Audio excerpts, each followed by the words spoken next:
the teaching career is not a profession, it's just a way of life. And 80%, 75% of teaching is relationships.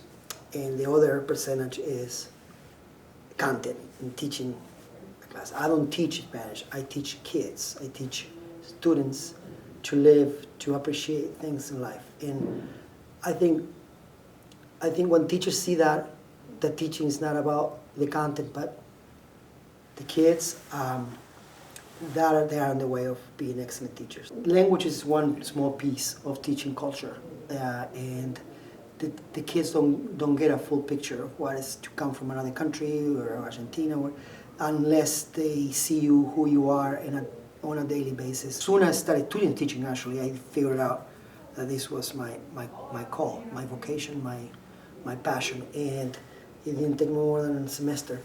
And here I am 16 years later teaching. Everyone knows that when they come to class that they also have to bring energy because he's going to be way above everybody else and then we try to match it. So I think that not only gets everyone fired up but just keeps everyone engaged. So he just cares about each individual person the most. And you can see that when he walks down the hall. I mean, he says hello to everyone and asks how everyone's family is and how their game went last night or something like that. So I just think I really appreciate the fact that he wants to be here, and that makes me want to be here as well. An excellent teacher never stops asking the question, what can I do better? And after all these years of teaching, I go home and say, this class went well, not so well, what can I do better? How can I get the students even more engaged? To me, excellent teachers are always hungry for more for the students, better for the students. It's one thing to just take notes and then study and take tests and whatever normal schoolwork stuff, but he brings a whole culture aspect that, because he's lived it himself. He's an interesting guy.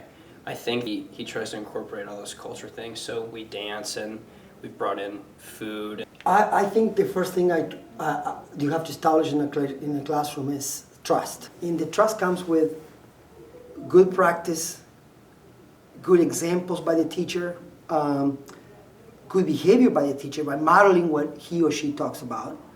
And then you can really, once you have established that trust, that they can trust you, they will open up to even further to talk about topics in this country are considered taboo. I love talking to Casado about anything and everything in my life. He gives out really good advice, and he's also he's really easy to trust.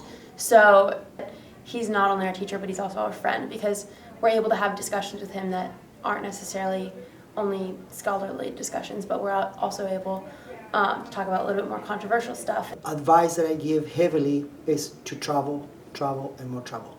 In my life experience, there's more learning on a good trip than in the classroom. So any trip that they can take outside of the boundaries, different from what they are used to live in, it's a learning experience that lasts for their lifetime. So if they can travel and they can tell me that they went to a place and they learned something from it, that makes me happy. The only way that you can truly learn a culture is to travel to the culture.